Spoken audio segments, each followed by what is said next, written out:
ሮማን እንግዲህ እድልን ጠርጥራታለችና ልብስ ስትቀይር ተደብቃ እየተመለከተቻት ነው። ተደብቃ ስትመለከታት እንግዲህ በልጅነቷ የምታውቀው ጠባሳ አሁን ትልቅ ሆኖ እድል ላይ ስታየው በቃ ራሷ ናት ብሌን ነሽ ማለት ነው ብላ ደነገጠች። ይህንን ለማረጋገጥ እንግዲህ ከክፍሏ እየሮጠች ድሮ ይኖሩበት ወደ ነበረው ገጠር ቦታ ሮማን እየሮጠች ነው።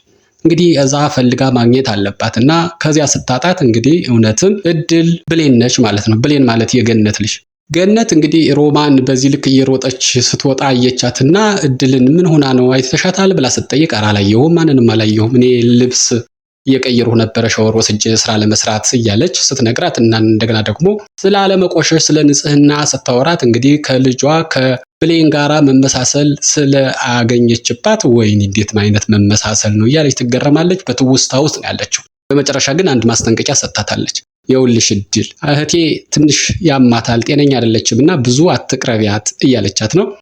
እሺን ተቀብላ እንግዲህ እድል ስራዋን ከጨረሰች በኋላ ሶፋ ላይ ቁጭ ብላ ስልክ ለእናቷ እየደወለች ነው፣ ለወይዘሮ ምረትና እናቷን እያናገረች እያለ ገና ሳትጨርስ ዋናዋ ሜላት መጣችና ሶፋ ላይ ተነሽ፣ ሰራተኛ እንደ ሶፋ ላይ ይቀመጣል ብላ ጮኸችባት። አሁን በቃ እድል ምርር ሲላት እስኪ አንቺ ማትፈልጊያቸውን ነገሮችን ንገሪኝና እነሱን ላለመስራት እኔ ቃል እገባልሻለሁ ብላ ስትላት በቃ አክፍሪኝ ፍሪኝ የሚል ሆነና አይ መፍራት አልፈራሽም፣ አከብርሻለሁኝ፣ የምትይውን እታዘዛለሁ፣ ግን ፍርሃት ብሎ ነገር እኔ የለም ብላ አስጠነቀቀቻት።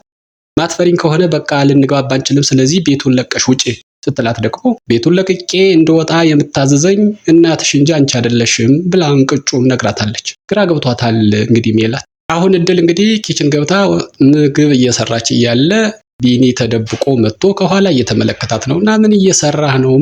ምን ትሰራለህ እዚህ ስትለው ያው እንግዲህ እኛ ስታቀርቢልን ነው የምንበላው፣ እስኪ ሲሰራ እንዴት እንደሆነ እዚሁ ባጠገብ ሁኜ ልብዬ ነው ብሎ እየተመለከታት ነው እና እንግዲህ በአንድ ልቧ እሱን እያሰበች እያለ ሽንኩርት እየከተፈች እያለ ሽንኩርቱን ጣቷን ቆረጠችውና እንግዲህ በጣም ተንሰፍስፎ አይዞሽ እኔን ካላት በኋላ በቃ እኔ ልክተፍ ብሎ ቢሞክረውም ግን አልቻለም። እንባ እንግዲህ በደረቁ አነባና በቃ ይቅር ተባብለው ብዙ ታውርተው ትንሽ ወክ አድርገው ተመለሱ። ወክ ሲያደርጉ ግን ብዙ ነገሮች ተነጋገሩ ስለሷ ኤክስፒሪየንስ። እሷ ምንም የመጀመሪያዋ ስራ እንደሆነ ስትነግረው እሱ ደግሞ በውልደቱ ጀምሮ ያጋጠመውን ነገር ተጥሎ ተገንቶ በእንጀራ እናቱ በፍቅር አድጎ እንጀራ እናቱ ከሞተች በኋላ መጠጊያ አጥቶ አሁን ገነት አሳድጋው አሁን እዚህ ያደረሰችው እናቱ እንደሆነች ሁሉን ነገር ነገራትና የሰው መጨረሻ ሰው እኮ በቃ እንደዚህ ነው ብሎ መገመት መናገር አይቻልም፣ ያው ራሱ ካልተናገረ በስተቀር እያሉ ብዙ ከወሩ በኋላ አሁን ወደ ቤት ተመልሰዋል። ቢኒ መጥቶ ሶፋ ላይ ቁጭ ብሏል። አሁን እህቷ ሜላት ለባብሳ ተቆነጃጅታ ልትወጣ ስትል እንግዲህ እስቲ ገምግመኝ እንዴት ነው አለባበሴ እያለችው ነው። እሱ እንግዲህ ትንሽ ከሸረደዳት በኋላ እሷ ደግሞ ምርር ስትል ቆንጆ ነሽ፣ ማንም ፊት አንቺ ብትቀርቢ አታሳፍሪም ብሎ ሸኝቷታል። እድል ደግሞ እንግዲህ ኪችን ገብታ ወጡን ቸክ እያደረገች ነው። ከዛ በፊት ግን አክስቷ ሮማን ከገጠር ተመልሳ ወደ ቤት መጣለችና ሜላት የት ሄደሽ ነው ብላ ብትጠይቃትም ቤት ሳልዘጋ ስለመጣሁኝ ቤቱን ለመዝጋት ነው እየበረርኩኝ ብላ ሸመጠጠቻት። እና ታዲያ ስለ እድል ምን ታስቢያለሽ ሲባል እድልን አሰቃይተን አማረን እናስወጣታለን ብለው ቃል ተገባብተዋል። እንግዲህ አሁን እንግዲህ በዛ መሰረት ይመስላል እድል ወጡን አካስተካክላ እራት ሰዓት እየጠበቀች ነው ያለችው። ከዛ በፊት ግን ሮማን ኪችን ገባችና በተሰራው ወጥ ላይ ብዙ ጨው ጨመረችበትና እንግዲህ መስራት አትችልም በሚል እጀ ሰባራ ለማድረግ ይመስላል። እድል እንግዲህ የተሰራውን አታውቅም፣ እሷ ሰርታ ያስቀመጠችውን ነው እንግዲህ የምታውቀውና አቀራርባ ብሉ ብላ ስትጋብዝ የመጀመሪያ አማራሪ ራሱ ጥፋቱ የሰራው ሰው ነው መቼም እንግዲህ አንቺ እድል ምን እየሰራሽ ነው ብላ ጮኸችባት ሮማን። ሌሎች ግን ገነትም ሆነ ቢኒ ምንድነው ያጋጥማል እኮ ምንም አይደለም አትሳቀቂ ብለው ያረጋጓት። በዚህን ጊዜ ኖርማል እነሱ ይሰድቧታል፣ ያመናጭቋታል፣ እንደውም ከእንግዲህ በኋላ እናይሽም ይሏታል ብላ ያሰበች ትመስላለች። ምንድነው እንዴት ነው ሰራተኛ እንዲህ ማንቀባረር እያለች ነው። እንደዚች አይነት ሰራተኛ ግን ደስ አትልም ትትል ጭራሽ እኔ ደግሞ እስካሁን ባለው ጊዜ ውስጥ እንደዚች ደስ ያለኝ አላገኘሁም እያለች ነው ገነት። አሁን ሮማን ግራ ገብቷታል እና ከልጅሽ ትበልጣለች ስትል ሜላት እንደሆነች ምንም ብታደርግላት አታመሰግንም፣ ደግሞ ወጪዎችም ልጅ ናት ብላ ቁርጧን ነግራታለች። ሜላት እንግዲህ ከተማ ስትዟዙር ስታውደደድል ቆይታ አሁን ወደ ቤት ተመልሳለችና ወደ ቤት እንደተመለሰች መንገዷ ላይ ወይም ፊት ለፊቷ እድልን አገኘቻትና እድልን እንግዲህ የዚህ ቤት ተሰቃይታ እንድትወጣ ለማድረግ ነውና እያሰበች ያለችው ሙሉ ቁም ሳጥን ውስጥ ያለውን ልብስ በሙሉ ስለቆሸሸ እጠቢልኝ የሚል ትዕዛዝ አዘዘቻት። ከዛ በፊት ግን ልብስሽን ከኔ ልብስ ጋር በጭራሽ እንዳትቀላቀይ፣ እጅሽን ደግሞ ቀድመሽ ታጠቢ የሚል ትዕዛዝ ሰጠቻትና ባቴ ምን የልብስ ይቀላቀላል ወድ ብለው ትንሽ አንድ ሁለት ተባባሉ። እንግዲህ የገረድና የእመቤት ጨዋታ ነው ማለት ነው። እንግዲህ እድልም እሺ አጥባለሁ ትዕዛዙን ተቀብያለሁ ብላ ወጣችና እንደተባለውም አንድ ሙሉ ቁም ሳጥን ልብስ አጥባ ከተጨረሰች በኋላ አሁን ወይዘሮ ገነትን ልታስፈቅድ ጨርሻለሁ ስራዬንና ወክ ላድርግ ፍቀጅልኝ እያለቻት ነው። ወይዘሮ ገነትም እንግዲህ ስራሽን ከጨረሽ ሰው እንዳይተናኮልሽ፣ ዱርዬዎች እንዳይተናኮልሽ እንጂ ችግር የለውም እያለቻት እያለ ቢኒያም እንግዲህ ስራ ውሎ ወደ ቤት እየገባ ነበርና በዚህን ጊዜ እኔም አብሬሽ ወክ ላድርግ ብሎ ሲል ሜላት ወይም እኔም አብሬ ሄዳለሁ አለች። አይ መሄድ ትችያለሽ፣ ግን ልብስ ስትቀይር ያንቺን አንጠብቅሽም ብለው ትተዋት ወጡ።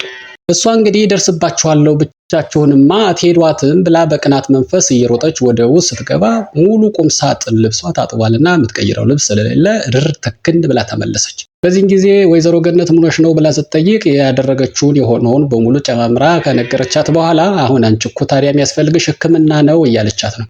እንግዲህ ቀጠሮ አለኝ ነው የምትለው። ያን ቀጠሮ ስላስታወሰች ለብሳ የምትሄደው ልብስ ስለሌላት አሁን እድል ክፍል ገብታ የእድልን ልብስ እያማረጠች ነው። የማትፈልገውን እየወረወረች ፈልጋ የምትፈልገው አይነት ልብስ አገኘችና እሱን ለብሳ ወጣ ገነትን እናቷን ማለት ነው አስተያየት እየጠየቀች እያለ ከውጭ ቆይተው ወክ ሲያደርጉ ቆይተው እድልና ቢኒያም ደግሞ ብዙ አውርተዋል። ስለ ትምህርት አወሩ። ትምህርትሽን ለምንድነው ማትጀምሪው ሲላት በየጊዜው ማቋረጥ ስለሰለቸኝ አልጀምርም።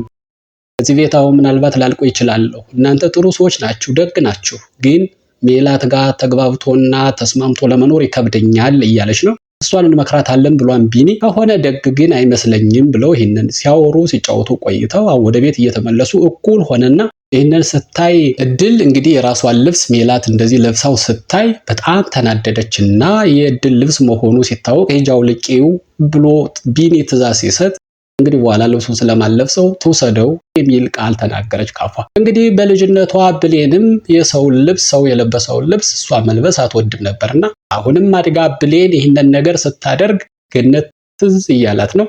ለራት የሚሆን ነገር ላዘገጃጅ ብላ ወደ ውስጥ ገብታለች። ወይዘሮ ገነት እንግዲህ ራሷን አመም ስላደረጋት ሶፋ ላይ ጋደም ብላለችና በዚህን ጊዜ በጠዋቱ ልጇን ሜላትን እስኪ መድኃኒት ግዢልኝ ብትላት እኔ አሁን ቸኩያለሁ አልገዛም፣ ሰራተኛሽን እድልን ጠይቂያት እሷ ትግዛልሽ ብላ ትታት ሄደች። እድል መጣ እንግዲህ ጤንነቷን ከጠየቀች በኋላ ቆይ ከመድኃኒት በፊት ጁስ ልስራልሽ ብላ ጁስ ሰርታ አጠጣቻትና ሴትየዋም እንግዲህ ወይዘሮ ገነት እሺ ግን ብዙም እንትና ይበቃኝ ብላ ሰተዎች ትንሽ አረፍ በይ ይሻልሻል አሁን ደግሞ ቡና ላፍላልሽ እያለች ነው። እንግዲህ ወዲያው ነው የወይዘሮ ገነት ከመሟ ያስታገሳት። በሌላ በኩል እንግዲህ እድል ለዚህ ቤት መገኘት ደግሞ ያስጨነቃት ሮማን ነችና ሮማን በቃ ጭንቅ ጥብብ ብሏታል። እንዲያውም ሲመስለኝ ቢኒያምም ሆነ ሜላት የራሷ ልጆች ይመስላሉ። ያስፈራው ነገር ምንድነው? አሁን የትማማች ልጆች እንዳይፋቀሩ ነው። ቢኒያም እድልን ያፈቀራት አይነት ስሜት እየታየ ነው። እንግዲህ ላይሆንም ይችላል፣ ግን የሚያስፈራ ነገር ነው። እሷ ግን ይህንን አይደለም የፈራች የሚመስለው። እኔ ደሃ ነኝ እህቴ ደግሞ ሀብታም ነችና ለሰው ልጆችም ቢሆን ለእኔ አይደለም የሚሰጡኝ ለእህቴ ነው አሳልፈው የሚሰጡ፣ ግን ቢሆንም የኔም ልጆች ናቸው እያለች ነው በዞር ዋራው። እና እድል ደግሞ ጥሩ ልጅ ስለሆነች ማናሳድጎሽ ነው ደግሞ ሜላትን መክሬያታለሁ ኢንፌሪዮሪቲ ኮምፕሌክስ እንዳይሰማሽ እያለቻት ነው። እንዲያው ካልሽውስ ነገሩን ካነሳሽው ስላይቀር ኢንፌሪዮሪቲ ኮምፕሌክስ ያለባት ጀኛዋ ሜላት እንጂ እድል አይደለችም። ምክንያቱም ምንድነው ሰዎች ትኩረት ይነፍጉኛል በከሌ ምክንያት ስለዚህ ከሌ መጥፋት አለበት ብለው የሚያምኑ ነው እንግዲህ ኢንፌሪዮሪቲ ኮምፕሌክስ ወይም የበታችነት ስሜት አለባቸው የሚባለውና ይህንን ደግሞ ስትል በራሷ አፍ ሰምተናልና ሜላት ላይ ይህ ነገር ይታያል። ቢሆንም ግን እድል ኧረ እኔ እንደዛ ብሎ ነገር የለም ገንዘብ ለማግኘት ነው የምሰራው ሰራተኛውን ሌላ ምንም አይመስለኝም ብላ አስረግጣ ነግራታለች። አሁን እንግዲህ ልቧ ስላላረፈላት ሮማን ማለት ነው ገጠር ሂዳ አባባን አገኘችው የገጠሩን ሰውዬና እስኪ የሆነ ነገር ልንገርህ አስታውሰኝ እያለች ብትለውም ሊመጣለት አልቻለም። ምክንያቱም ዘመኑ ሩቅ ስለሆነና ብር ሰጠውም በብር አይደለም ማስታወሰሽ አላቅም ብሎ ሲላት እንግዲህ ልትፈልጋቸው የመጣቸውን ሰዎች ስትነግረው ትዝ አለውና አንቺ ከስንት ጊዜ በኋላ እንዴት መጣሽ ምን ገጥሞሽ ነው ብሎ ሲላት የተፈጠረውን ነገር በሙሉ ነገረችው። በፍጹም ወይዘሮ ምረት እንደዚህ አታደርግም ብሎ ግግም አለና እሷ ላይ ህፃን እያለች ያይባት የነበረው በሙሉ ምልክቱም ሳይቀር ከዚች እያየው ነውና ዘላለሜን ስገነባው የነበረው ነገር ስቋምጥለት የነበር ሀብት እንዲመና ሲቀር ዝም ብዬም አላይም እያለች ነው። እንግዲህ ምንድነው ወደ አዲስ አበባ መሄዷን አጣርታለች። እሱን ሲነግራትም በጣም ደንግጣለች። በቃ በእርግጠኝነት እሷ ናት እያለች ትመስላለች። በመጨረሻ ግን እድልንም ጠይቃት ነበርና የእናቷ ስም ማን እንደሚባል። አሁን አባባ የእናቷ ስም ማን ነው ብላ ስትጠይቀው ምህረት ብሎ ሲላት ክው ነው ያለችው።